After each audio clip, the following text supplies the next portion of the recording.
નમસ્કાર મિત્રો, સ્વાગત છે તમારું આપણી આ યુટ્યુબ ચેનલમાં જેનું નામ છે ગુજરાતી જીકેની જમાવટ. તો રક્ષાબંધનનો ભાઈ બહેનના પવિત્ર પ્રેમનો જે તહેવાર છે સમગ્ર દેશમાં રંગેચંગે ઉજવાઈ ગયો અને ત્યારબાદ રક્ષાબંધનના તહેવાર બાદ તરત જ કેન્દ્ર સરકાર હરકતમાં આવી ગઈ છે અને કેન્દ્ર સરકાર દ્વારા 8મા પગાર પંચને લઈ અને મિત્રો લીલી ઝંડી આપી દેવામાં આવી છે અને ત્યારબાદ 8મા પગાર પંચને લઈને મહત્વના અપડેટ જે છે તે સરકાર દ્વારા બહાર પાડવામાં આવ્યા છે.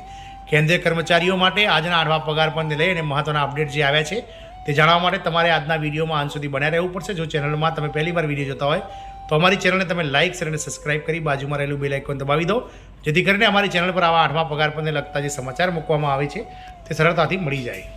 તો 8મા પગાર પંચ પર આવી ગયું છે નવું અપડેટ. કેન્દ્રીય કર્મચારીઓ માટે મહત્વપૂર્ણ સમાચાર. કેન્દ્ર સરકારે 8મા પગાર પંચને જ્યારે 16 જાન્યુઆરી 2025ના રોજ લીલી ઝંડી આપી દીધી છે, જે હેઠળ વર્તમાન અને નિવૃત્ત કેન્દ્રીય કર્મચારીઓના ભથ્થા, પેન્શન અને પગારમાં ફુગાવાના દર અનુસાર સુધારો કરવામાં આવશે. કેન્દ્ર સરકારે જે વાત કરી છે તે પ્રમાણે આપણે અગાઉ કે ભાઈ પેન્શન, ભથ્થા અને પગારમાં ફુગાવાના દર મુજબ સુધારો કરવામાં આવશે.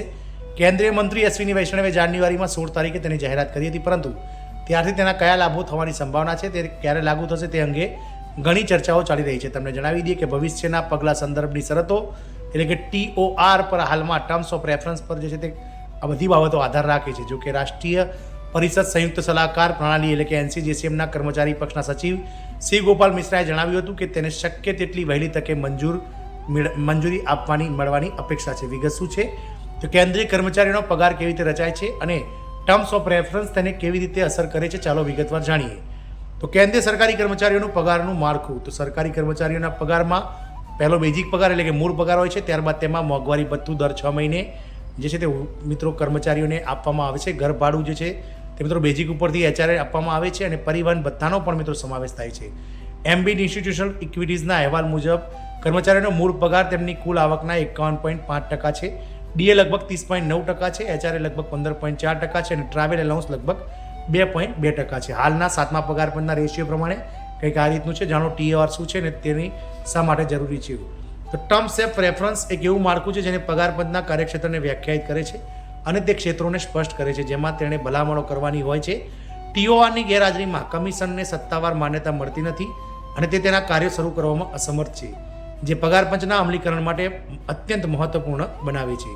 તેના વિના કમિશન દ્વારા કરવામાં આવેલા સુધારાઓ પરના નિર્ણયો, જેમાં મૂળભૂત પગાર માળખું, ભથ્થા, પેન્શન સુધારણા અને અન્ય ફેરફારોનો સમાવેશ થાય છે, અમલમાં મૂકવામાં આવશે નહીં. 8મું પગાર પંચ પોતાની ભલામણો ક્યારે રજૂ કરશે તો એમ્બિટ ઇન્સ્ટિટ્યુશનલ ઇક્વિટીઝના અહેવાલ મુજબ 8મા પગાર પંચની ભલામણો 2025ના અંત સુધીમાં રજૂ થવાની ધારણા છે અને જાન્યુઆરી 2026થી લાગુ થવાની ધારણા છે. જોકે વાસ્તવિક અમલીકરણ રિપોર્ટ પૂર્ણ થવા સરકારે રજૂ કરવા તેની ભલામણો મંજૂરી પર આધાર રાખે છે.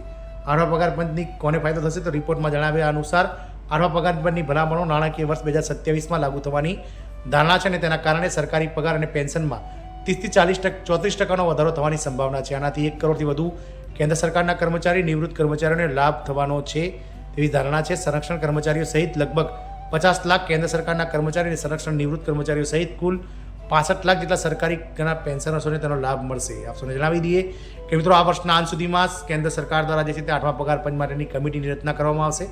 કમિટી દ્વારા જે છે તે મિત્રો પોતાનો રિપોર્ટ જે છે તે મિત્રો 15 થી 18 મહિના એટલે કે 1 થી 1.5 વર્ષની અંદર સરકારને સુપરત કરવામાં આવશે. જો આવું બનશે તો મિત્રો કમિટી દ્વારા વર્ષ 2027ના અંત સુધીમાં મિત્રો જે છે તે રિપોર્ટ સુપરત કરવામાં આવશે અને સંભવતઃ સરકાર આ રિપોર્ટ પર મિત્રો પોતાનો જે નિર્ણય સંભળાવવામાં બીજા 3 થી 4 મહિનાનો સમયગાળો લેશે અને વર્ષ 2028માં જે છે તે મિત્રો આ જે છે તે પગાર પંચ લાગુ થશે તેવી હાલના સમયે જોવા મળી રહ્યું છે. ભલે મિત્રો પગાર પંચ 2028માં લાગુ થાય, પરંતુ કર્મચારીઓને તો 1 જાન્યુઆરી 2026થી તેનો લાભ મળશે અને સરકાર દ્વારા 32 થી 36 મહિનાનું જે એરિયર છે તે સરકારી કર્મચારીઓને ચૂકવવામાં આવશે. જય હિન્દ, અસ્તુ.